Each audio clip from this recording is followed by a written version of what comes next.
Agora Colossenses, capítulo 3, para acerca de virtudes,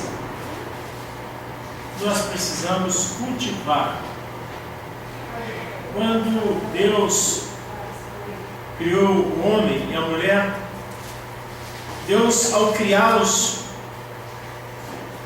todas as coisas referentes à economia, para o suprimento do homem, elas estavam plenamente completas. E Deus então tomou o homem e o colocou no jardim do Éden, para que cultivasse e guardasse aqueles jardins. Gênesis 2, capítulo 15, fala que Deus colocou Adão ali para cultivar. Deus não botou o homem ali para suar, para molhar a camisa, mesmo porque nem camisa o homem tinha, porque ele estava nu, e ele se uma mulher. Para que guardasse, esse guardar, não era um guardar dos ladrões, do demônio, de nenhum tipo de invasão. É guardar no seu coração, guardar no seu íntimo, guardar com algo precioso que Deus houvera dado para Adão. Aquelas coisas que nós as amamos, nós as guardamos. Nós guardamos o nosso marido no nosso coração, a nossa esposa, guardamos nossos filhos, nossos amigos. Guardado, não é guardado numa prateleira, no armário, no cofre, é guardado no nosso coração. Então Deus, quando colocou o Adão ali e Eva no jardim do Éden, Deus tinha intenção que eles guardassem aquilo, que eles tivessem por muito precioso aquele lar, aquela família, aquela instituição que Deus tinha estabelecido, e tudo começava por eles. E Deus queria que eles cultivassem também uma boa relação com Ele. Tinha um culto diário. Todos os dias Deus comparecia ao jardim do Éden para receber ali o culto. E Ele estava ensinando Adão e Eva a cultivar uma relação com Ele, uma relação um com o outro, e uma relação também com todas as coisas criadas, enquanto Deus esperava que Adão guardasse e Eva guardasse no seu coração todo o expediente daquele bom relacionamento, daquela boa vivência. Adão não precisava ficar fatigado, dívidas, com pressão, com depressão, com demônios, com SPC, com Serasa, com falta de alimento, na verdade, com seca, com tempestade, tudo funcionava bem. Mas nós sabemos que houve um desastre. Eva e Adão permitiram que a serpente adentrasse o jardim e foi o caos, foi a calamidade. E aqui Deus volta a falar conosco, nesse capítulo 3, da necessidade que nós temos de guardar e cultivar as coisas de cima. Esse capítulo 3 fala de uma união do homem com Deus, da ascensão do homem, do posicionamento do homem salvo em Cristo Jesus. Portanto, se fossem ressuscitados juntamente com Cristo, buscar as coisas lá do alto, onde Cristo vive, assentado à direita de Deus. Ora, como nós vamos buscar essas coisas, se elas parecem tão distantes de nós? Deus não está brincando conosco. Mas é que no capítulo 2 de Efésios, a Bíblia diz que Deus nos deu vida juntamente com Cristo, ressuscitando-nos dentre os mortos, pela graça sois salvos. E a palavra de Deus fala que Deus nos fez assentar nas regiões celestiais em Cristo Jesus. Então, o nosso ser essencial, o nosso espírito, ele já está transitando nessas regiões. Então nós já conhecemos em espírito as coisas das regiões celestiais. Por isso o Senhor fala que nós devemos buscar as coisas assim. O versículo 2 fala: pensai nas coisas lá do alto, não nas coisas que são da terra. Esse capítulo 3 de Colossenses é muito profundo. Só tem que nós gastamos muito pouco tempo com a Escritura. diz, porque morreste e a vossa vida está oculta juntamente com Cristo em Deus.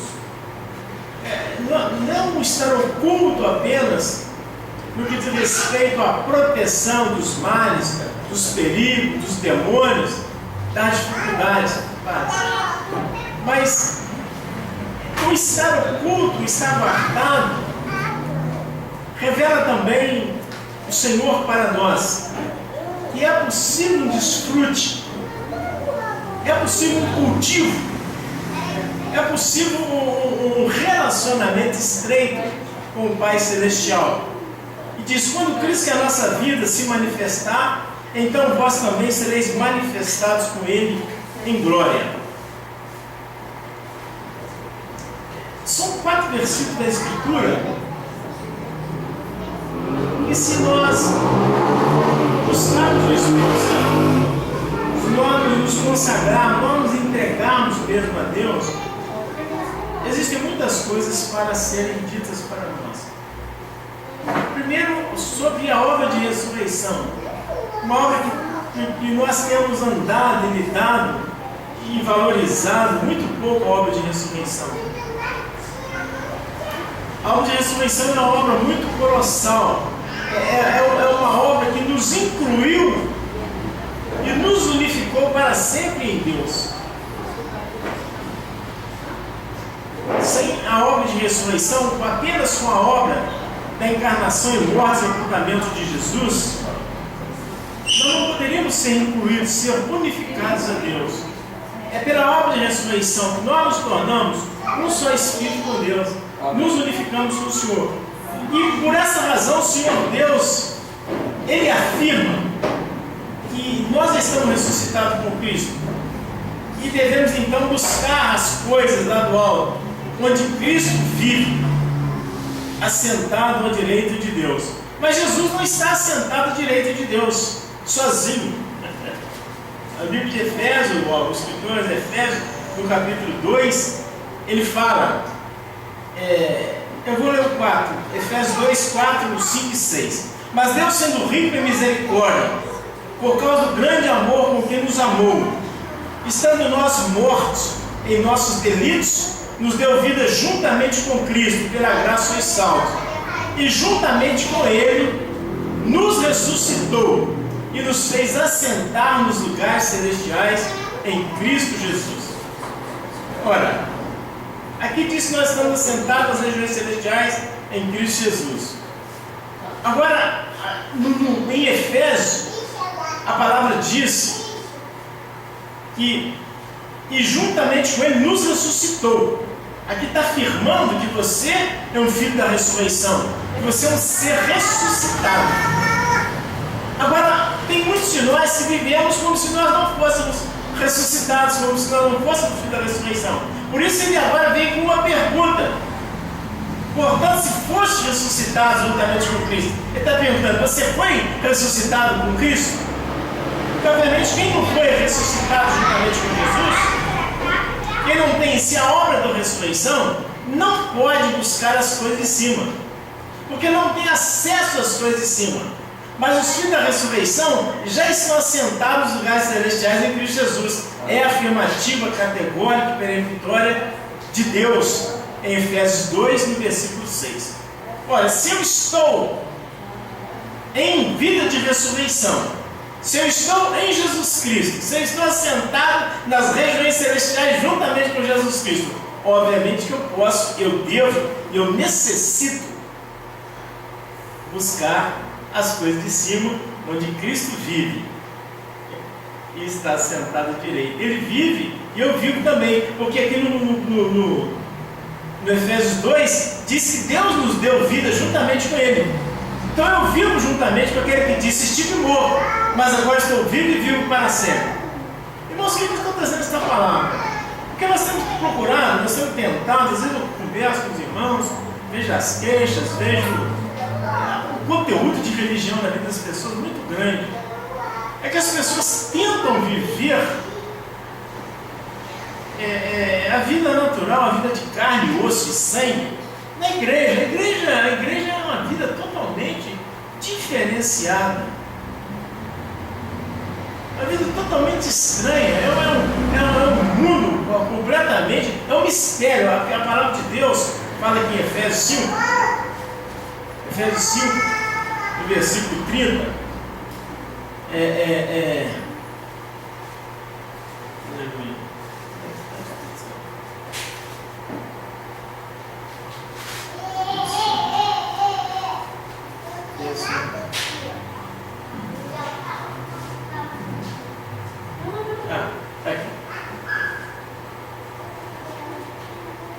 versículo 32. Eu preciso do 30 também, mas eu quero. A palavra agora é o 29, Efésios 5, 29. Porque ninguém jamais odiou a sua própria carne, antes a alimenta e dela cuida, como também Cristo faz com a igreja, porque somos membros do corpo. Eis porque deixará o homem seu pai e sua mãe, e se unirá a sua mulher, e se tornarão os dois uma só carne. Grande esse mistério, mas eu me refiro a Cristo e a igreja. Então, Jesus toma um tipo, é muito complicado a vida conjugal é muito complicada. A vida de um homem com uma mulher não é fácil. Todos nós estamos aqui, certas crianças, temos a experiência conjugal. A vida conjugal é uma vida de muito esforço, de muita renúncia, de muita abnegação, de muito martírio, de muito oferecimento. E se não for assim, ela não funciona. Então fala da submissão que a mulher deve ao esposo, também que o esposo deve amar a mulher até a morte. E ele vem dizendo assim, que nenhum homem maltrata a sua própria carne, mas o homem que maltrata a mulher, a maltrata a si mesmo, porque o homem se torna uma só pessoa com a esposa. E aí Jesus vem falando esse negócio, então de repente ele muda. Ele fala assim, como também Cristo faz com a igreja, ou seja, a maneira como Cristo relaciona conosco, uma maneira totalmente desprendida, abnegada, que levou Jesus a morrer por nós. Ele entregou sua vida na morte. E ele fala que nós somos membros do seu corpo. E agora ele fala, grande é este mistério, mas eu me refiro a Cristo e à igreja. Então é um grande mistério as coisas de cima. Então enquanto nós vivemos aqui na terra, buscando as coisas da terra, buscando as coisas de baixo, nós vamos ter muitos problemas. E eu, como pastor, como um homem de Deus, eu vejo que a maioria das coisas que tem trazido transtorno às pessoas tem sido a vida de baixo. Não são as coisas de cima, do novo céu, da nova terra, onde Cristo está sentado, que nos traz perturbação. Não são os anjos que nos perturbam. Não é a cidade de ouro, a cidade pública, de 12 mil por 12 mil por 12 mil, de ouro maciço. Não é o rio da árvore da vida, não é a árvore da vida plantada nas 12 margens, nas duas margens do rio, dando seu fruto de mês em mês. Não são essas coisas, as coisas que têm nos perturbado, são as coisas aqui desse mundo inferior. E o Senhor fala, pensai nas coisas do alto, não nas que são da terra. Tem uma tradução que diz assim, buscai as coisas de cima, não das que são da terra. Agora, no versículo 12, a palavra de Deus diz, revesti-vos, pois, como eleitos de Deus, santos e amados, de ternos afetos, de misericórdia, de bondade, de humildade, de mansidão, de longanimidade. Agora, o Espírito Santo vem então nos exortando a cultivar, a guardar determinados princípios. E ele nos leva lá em Gênesis 2:15, quando Deus colocou Adão e Eva no jardim do Éden para o guardar e o cultivar. E a distração deles, o prejuízo que deu. Se desse só para ele o prejuízo, mas a distração de Adão trouxe muitos transtornos para toda a humanidade. Trouxe prejuízo para os peixes, para as aves, para as plantas, para o ar atmosférico, para todo o sistema ecológico, para o sol, para a lua. Já pensou? A palavra diz lá no sol, o mar já não existe, passará os céus. A gente às vezes nós não aprofundamos. Numa distração, a palavra fala em Eclesiastes, um só pecador põe muitas coisas a perder. E aí o Espírito Santo vem agora nos exortando, revesti-vos, pois, como eleitos de Deus. Então ele nos lembra que nós somos eleitos de Deus. Ele nos lembra que nós somos santos. E Ele nos lembra que nós somos amados. Agora o Espírito vindica de nós que nós sejamos revestidos de ternos afetos. Que é possível ser eleito de Deus, ser santo, ser amado de Deus, mas não cultivar ternos afetos. Nós podemos até ter afetos, mas afetos sem ternura. Você pode ser uma pessoa, essa semana eu conversei com uma pessoa e falou, mas eu oro, eu amo, meu filho, eu faço, eu penso. E eu falei assim, não é suficiente você ser o que você é, você tem que também mostrar que você é. Não adianta você sentir um sentimento de amor pela sua esposa, ou pelo seu esposo, ou pelo seu filho, ou pelo seu pai, no seu coração. Isso não vale nada. Isso pode valer para você. Para outra parte não tem nenhum valor. O amor só tem valor quando ele é manifesto. A esposa que precisa saber que você a ama. O filho precisa saber que você o ama. O esposo precisa saber que você o ama. Então é através do carinho, é através da ternura, é através dos pequenos gestos, é através do elogio, é através do ir no parque, é através de um passeio, é através da docilidade das palavras, é através da meiquice, é através do andar a segunda milha. É nisso que são revelados então os ternos afetos. E nós precisamos cultivar isso. Nós muitas vezes queremos que essas coisas sejam derramadas sobre nós. Mas nós nem sempre nós estamos muito preocupados em derramar essas coisas sobre as pessoas. E o que acontece quando nós semeamos? Nós colhemos. E colhemos com fartura. E colhemos com abundância. A Bíblia diz, dai-se-vos a dado, não é medida? Boa medida, sacudida, recalcada, deitarão no vosso regaço. Então, quando o Espírito Santo vindica de nós determinadas coisas, termos afetos de misericórdia, bondade, humildade, mansidão, longanimidade. Obviamente isso aqui não é para o pai, para a mãe, para o marido, isso é para todos nós. Não é verdade? Às vezes tem pais que eles perdem os filhos. Quando o filho está com 16, 17, 18 anos, o filho não quer mais ter relação com o pai, com respeito a mais a mãe. Ele falou, eu fiz tudo para esse filho, meu filho está assim, está assado. Mas se a pessoa for sincera, for honesta, e foram os bastidores da sua vida, lá naquele lugar de cortina fechada, e voltar um pouco no tempo, lá a pessoa que tiver as dificuldades, eles vão perceber onde foram os esbarros, onde foram as diferenças. Não é verdade? Às vezes uma criancinha igual está, Jael, Joquebede, a Naurinha, a Esther. Outro dia a Márcia estava na minha casa e ela falava assim comigo assim, eu estou impressionado de ver como que a Jael te obedece. Mas eu falei para ela assim, você também não está impressionado o quanto eu obedeço a Jael? Papai, cá, eu já vou lá, tá. Deixa um negocinho, vem trazendo um brinquedinho, eu nunca pus ela para lá, né? Der aquele brinquedinho. Vem cá, traz aquelas coisas. Então, nós vamos estabelecendo relacionamentos. Não são relacionamentos de cima para baixo, de pai para filho, mas um relacionamento horizontal, um relacionamento em amor, ou procurando, tem hora que ela tem que ter um sacarãozinho, tem hora que ela tem que já com um tapinhazinho na mão, né? A primeira vara da infância. Mas esse é o tempo de conquista. Às vezes a esposa está lá vendo uma novela, o esposo chama, enquanto aquele capítulo da novela não acabar, não levanta para atender o marido. Aí o marido às vezes quer fazer uma surpresa, quer fazer um agrado, quer fazer um negócio qualquer.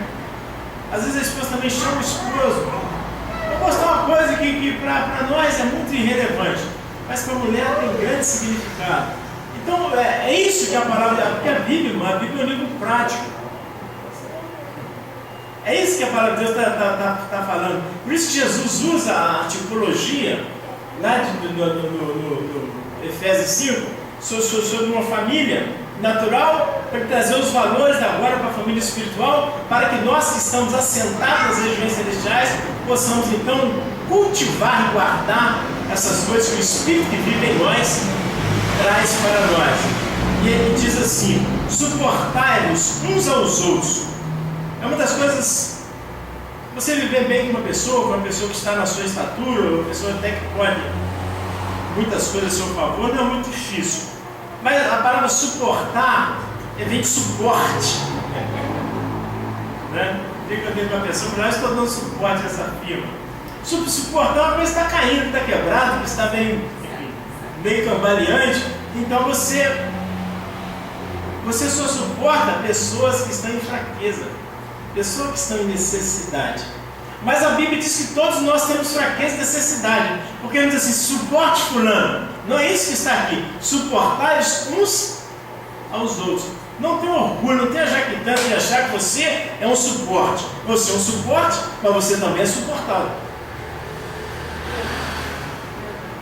Sim ou não? E às vezes nós temos um orgulho, a soberba, de achar que nós somos o bambam.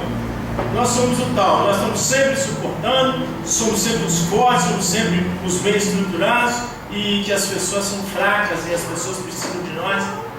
Mas a coisa não é bem assim, não. Todo mundo precisa de todo mundo. Amém? Os pais precisam dos filhos, os filhos precisam dos pais, os irmãos precisam uns dos outros, o pastor precisa das ovelhas. E é assim que a igreja de Deus é edificada, é assim que o reino é construído. E o Espírito segue dizendo: perdoai-vos mutuamente. Mutuamente significa que toda ofensa tem um motivo, sempre alguma coisa gera ofensa. E por isso nós estamos perdoando mutuamente.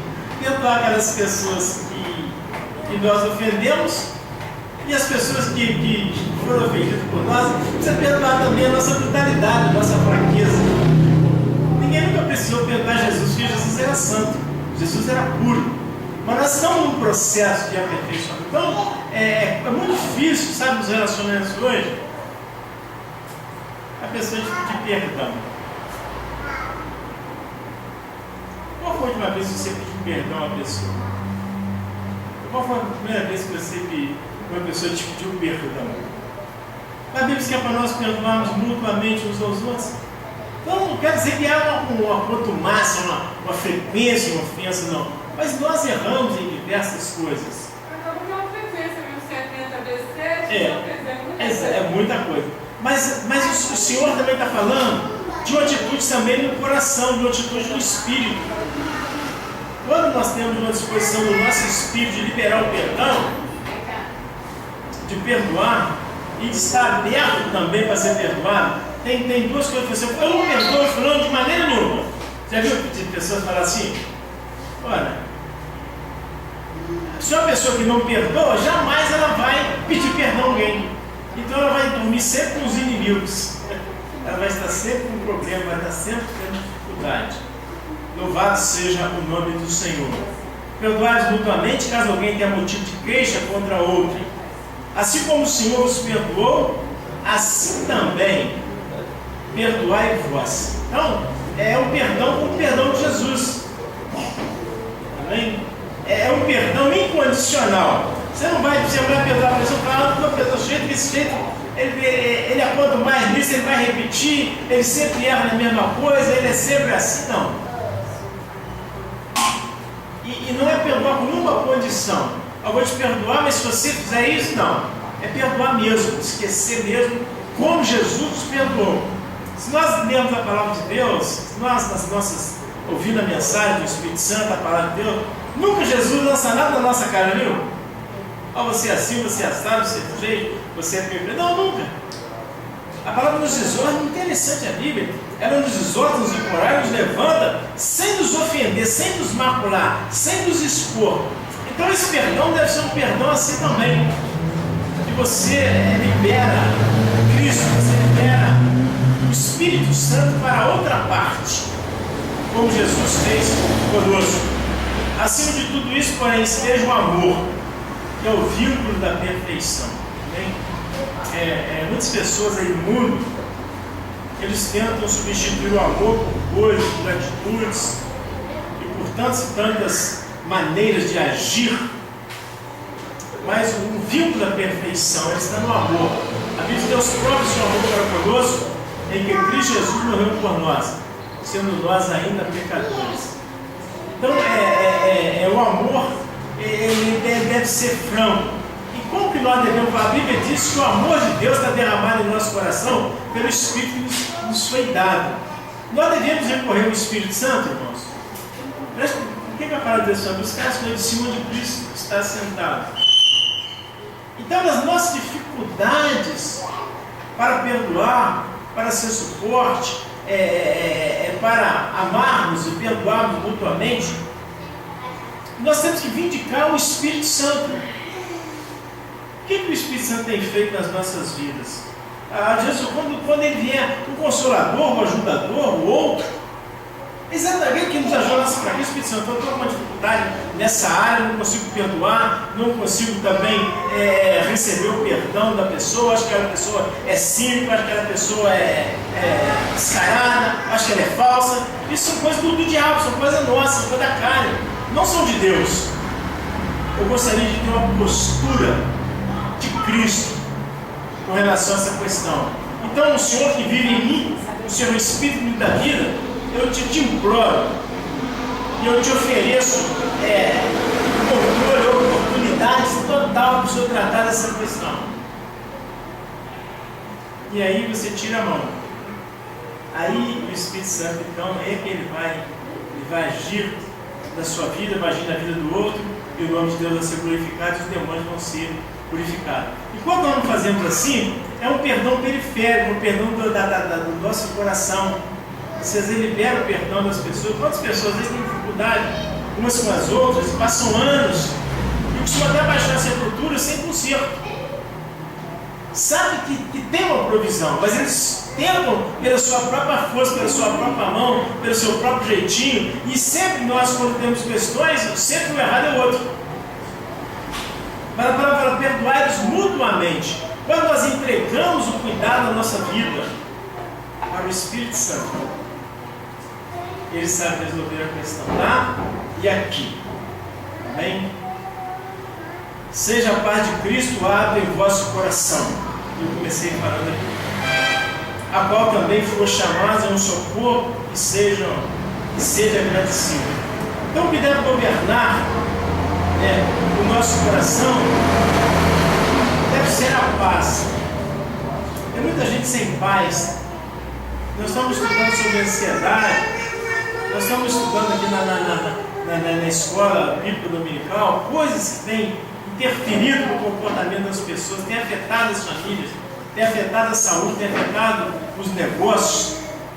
Exatamente essa falta de paz. Mas a paz é que deve governar, deve ser o árbitro.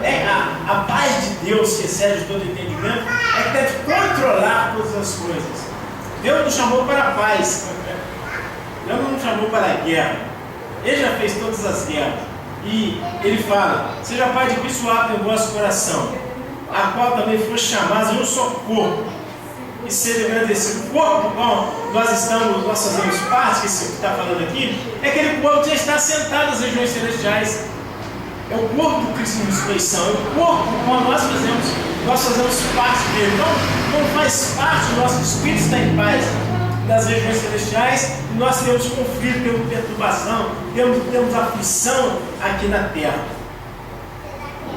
Então, por isso o Espírito Santo nos chama a cultivar e guardar essas coisas. E Deus mostra para nós que o fato de Adão e Eva não terem cultivado a palavra de Deus, a presença de Deus, a orientação de Deus, eles tiveram muitos problemas no Jardim do Éden. E eles também trouxeram problemas para nós. Quando nós não cultivamos a palavra de Deus, quando nós não guardamos a palavra de Deus, se nós trouxéssemos problemas só para nós, já seria um desastre muito grande. Mas nós trazemos para nós e para os nossos entornos. Trazemos para o pai, trazemos para a mãe, trazemos para o pastor, trazemos para a congregação, trazemos para o nosso amigo de trabalho, para o nosso amigo de escola, trazemos para o nosso filho, para o nosso marido, para a nossa mulher, para o nosso avô. Nós vamos trazendo problema para todas as montas. Então nós temos que cultivar E por isso Deus, na sua infinita misericórdia, Ele enviou a nós o Espírito prometido. Abraão, então não espera nem de mim nem de você. A velha criatura é um ser totalmente dispensável, descartável. Eu não espero nada da velha criatura. Nós somos nova criatura. Deus espera do homem em regeneração, do homem em ressurreição, da nova vida em Cristo, aquele que nasceu do Espírito, aquele que tem o Espírito, aquele que anda no Espírito, que vive no Espírito, que move no Espírito. Tentar quaisquer coisa fora do Espírito é fraqueza. Aí nós temos que verdadeiramente treinar o nosso Espírito em buscar as coisas de cima onde Jesus está assentado. Aí ele agora fecha a questão dizendo: habite ricamente em vós a palavra de Cristo. A palavra de Cristo é Espírito e vida. Foi a pregação de domingo para a Santa Ceia. É o Espírito que dá vida. A carne para nada aproveita. Nós lutamos muito para aquilo que não tem proveito. Aquilo que não tem proveito. Eu lembro do Mário Covas. Ele estava doente com câncer, sabe? E eles tentavam arrumar aquele homem, vestir ele como se ele fosse um lote, como se ele fosse uma própria divindade. Ficou doente, ele desceu a sepultura, os jornais, revistas, e eu ficava olhando assim, um homem com tanto dinheiro, com tanta sabedoria, foi governador de São Paulo 2 vezes, um homem ilustre, um homem intelectual. Aí eu trouxe agora a lembrança dele, eu tinha seu respeito, admiração para aquele homem como político, mas foi embora. Então esse homem aqui, de carne e sangue, ele vai embora. E Deus não espera nada de Deus. Deus espera, se alguém está em Cristo, nova criatura. É essa nova criatura que Deus relaciona com ela. A carne, Deus é peremptório. Em João 6,63, a palavra é o Espírito que dá vida, vírgula. A carne para nada aproveita. Então, por que nós trabalhamos tantas coisas em prol da carne, em favor da carne, brigando, medindo força, discutindo, temos ciúme, temos inveja, por causa da carne, por causa das coisas de baixo? Aí quem fala assim: se já ressuscitaste com Cristo, buscar as coisas de cima, onde Cristo vive assentado à destra de Deus. E lá atrás diz que Deus nos deu vida juntamente com Ele, nos ressuscitando dentre os mortos e nos fazendo assentar nas regiões celestiais em Cristo. Então é possível buscar as coisas de cima. Então o que tem as coisas de cima? A primeira coisa para você ter as coisas de cima é abrir mão das coisas de baixo. Abrir mão das coisas de baixo. Hoje eu estava no carro, estava orando em espírito, estava orando em língua, e de repente surgiu uma situação no mundo inferior. E o diabo quis assim. Eu falei: Satanás, eu não posso mais me ocupar dessas coisas, sabe? Eu já estou eu vi em outro nível. E assim, falei rapidamente assim e continuei. A roda continuou girando, sabe? E eu entrei, eu permaneci naquela dimensão que eu estava ali. O Senhor, nosso Deus. Habite ricamente em vós a palavra de Cristo, instruídos e aconselhados mutuamente, em toda sabedoria, louvando a Deus. A Bíblia manda que nós instruamos e aconselhemos uns aos outros. Instruir uma pessoa, quando você quer falar mal da pessoa, os crentes não podem conta, não sei quem é para falar mal do outro, para criticar isso, criticar o fulano, é criticar o governador, é criticar a polícia, é criticar não sei o que tem, é criticar o patrão, é criticar o empregado, é reclamar do doador, é reclamar daqui, é queixar do culto, é queixar daquilo, é queixar do... Não perca, porque isso é coisa inferior. Quando você encontrar com seu irmão, preocupe em ensiná-lo, em instruí-lo, em compartilhar com ele as coisas de cima. Instruí-los e aconselhar-os mutuamente em toda sabedoria, louvando a Deus pela vida, pela família, pela comida, pela bebida, pelo nome escrito na Bíblia, pela obra de Jesus do Calvário, pela morte, pela ressurreição, por estar unido a Cristo, por ter, enfim, tem tantas coisas para nós, ou não tem? Mas se nós dermos lugar ao diabo, minha filha, olha aí que vai te bater. Se nós dermos lugar ao diabo, o diabo arranja a opção de picuinhas, de coisas desse mundo inferior para nos oprimir, para nos entristecer, para nos magoar. Eu estava fazendo uma coisa na casa, e essa na hora me chamou a atenção. Ontem não, já venho fazendo um tempo. Se você pegar todos os tickets de supermercado, de restaurante, de farmácia, lá no final do ticket traz um imposto embutido. Eu estava ficando muito indignado. Muito indignado. Você fiz uma compra de 200 e poucos reais, paguei 80 e tantos de imposto. Fiz uma outra compra lá de 90 e poucos, paguei 27 reais. Aí eu falei, mas olha, eu já pago imposto de renda, eu pago imposto disso, pago PVA, eu pago mais esse imposto todinho. Então, você não consegue modificar as coisas. E se eu descansasse meu coração daquilo ali, eu ia ficar oprimido e ainda repassar também essa coisa para os outros. Então eu falei, graças a Deus, meu pai, que eu pude ainda, de 200 eu pude comer 100. No restante o Senhor vai tratar lá, porque no tempo Deus vai tratar de tudo e a tua graça me basta. Os meus não estão entendendo? Então o diabo eu comecei a guardar aquele tipo de restaurante, mas te deixa, você fica indignado. Porque o proprietário do estabelecimento quer mostrar que só naquele ali, o quanto de imposto ele põe, fora as outras cargas tributárias que ele tem. Que é uma coisa assim, astronômica. Então, não ocupe seu coração dessas coisas. Né? E diz assim, louvando a Deus com salmos e hinos e cantos espirituais, com gratidão em vosso coração. Cante o cântico. Mas nós hoje, no momento de louvor, nós entoamos 2 louvores aqui com o grupo diante do trono.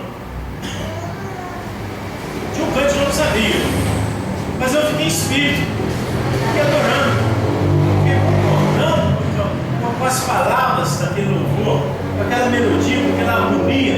E saber que Deus tem levantado um grupo de pessoas ocupadas na adoração, ocupadas no louvor. Isso tem irradiado a vida dos teus habitos no meio dos louvores.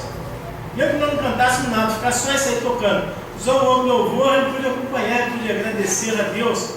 Né? Leia a palavra de Deus, leia o salmo, salmodia o salmo. Muita gente fala assim, o salmo 23 é o salmo de Davi. Não, o salmo 23 é meu salmo. 150 salmos são meus salmos. Os 31 provérbios são meus 31 provérbios.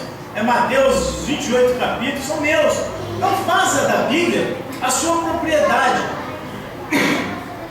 o seu patrimônio. Amém? E dê graças a Deus. Tantas pessoas queixam por tudo, está calor e queixa, está frio e queixa. Ele reclama disso, ele reclama daquilo, ele reclama daquilo outro. E vai somando uma série de murmurações que ele vai acumulando diante de Deus. E foi o que aconteceu com os israelitas no deserto. Aqueles que queixaram, reclamaram, eles caíram no deserto, eles não entraram na boa terra de Canaã. Então, compareça diante de Deus com o coração cheio de louvor, coração cheio de gratidão. Amém? Agora, para terminar, dizer tudo o que fizeres, seja em palavra, seja em ação, fazer em nome do Senhor Jesus Cristo, dando por Ele graças a Deus Pai. Não faça nada por obrigação, não faça nada por raiva, não faça nada porque tem que ser feito. Faça todas as coisas com amor, faça as suas coisas de boa vontade, faça as coisas com voluntariedade, e as suas palavras e as suas ações, que elas sejam todas em nome de Jesus Cristo, dando por Ele graças a Deus Pai. Eu vejo às vezes dono de casa, como é que uma casa dá trabalho para a mulher? Mas como é que uma casa também dá trabalho para o homem? A mulher tem trabalho da casa, o homem tem trabalho com a mulher e com a casa. Não é verdade? Não é só de pensar em fazer a casa, só de fazer compra. É um cuidado muito grande, é uma proteção. O homem tem que cercar de todos os lados. Mas não faça nada por obrigação, com raiva. E não faça, e não espere que as pessoas te sejam gratas por isso. Dê graças a Deus. Amém? Mas faça tudo em nome de Jesus Cristo, dando por Ele graças a Deus Pai. Não esperando gratidão das pessoas, que por certo, Deus que vem em secreto vai te recompensar a cada um de nós. Então as palavras nossas, os atos, tudo deve ser feito em nome de Jesus Cristo. Eu quero deixar essa reflexão nessa noite aqui para nós. Parece que é chovendo molhado, parece que nós já sabemos todas essas coisas, mas como nós sabemos que nós aprendemos uma lição? Quando nós praticamos aquela lição. Não é verdade? Como você sabe que a sua criança aprendeu lá a matéria que o professor ensinou para ele? É quando você vai tomar a liçãozinha dele, pá. Se ele começa a tropeçar, você tem que dar reforço. Se nós tropeçarmos em alguma dessas coisas aqui, significa que nós precisamos de reforço. Então nós precisamos voltar no nosso coração para a palavra de Deus, para a comunhão com o Espírito de Deus, a oração, o jejum, até que essas coisas fluam na nossa vida. Ah, Deus, então tem que buscar coisa assim, então tem que largar minha casa, largar meu carro. Não é isso que Deus está falando. Deus quer que você cuide da sua casa, do seu carro, no Espírito. Amém? Porque você é um Espírito. Usasse tudo aquilo como se não tivesse usado. Possuísse aquilo como se nada daquilo fosse seu. Aí eu estava falando agora sobre um Mário Covas há pouco. Morreu. Pronto. De um minuto e para o outro foi totalmente despojado, desertado. Não será o nosso caso. Quando o corpo desta casa terrestre se desfizer, temos da parte de Deus um edifício, não feito por mãos do homem. Nós temos uma herança incorruptível. Amém? Vamos orar? Em nome de Jesus. Senhor meu Deus, meu Pai, a Tua palavra diz que nós precisamos, como bebês, como crianças recém-nascidas, desejar ardentemente o leite racional, para que por ele nós possamos crescer. E nós queremos que o Senhor nos confira crescimento no conhecimento e na graça do Teu Filho Jesus Cristo, por meio da Tua palavra. Jesus diz: nem só de pão viverá o homem, mas de toda palavra que procede da boca de Deus. A Tua palavra dá vida, a Tua palavra dá substância, a Tua palavra traz para nós a essência do único e verdadeiro Deus. É a Tua palavra, meu Pai, que brilha como uma luz, meu Pai, na escuridão. E ela traz a revelação do Senhor para nós. Então nessa noite, nós queremos que o Senhor nos ajude, que o Senhor mesmo interiorize essas palavras e nos conceda, por meio do Espírito Santo, cultivá-las e guardá-las, ao ponto de que as Tuas palavras, meu Pai, sejam transformadas na pessoa de cada um de nós. Em nome de Jesus Cristo, visite as nossas casas, nossas famílias, os nossos negócios, visite o nosso corpo físico, visite as nossas almas e, sobretudo, visite o nosso espírito. Santifique-nos em todas as coisas. Nós oramos, meu Deus e meu Pai, por tudo te agradecemos. Em nome de Jesus Cristo, ressuscitado e ascendido. Graças a Deus. Amém.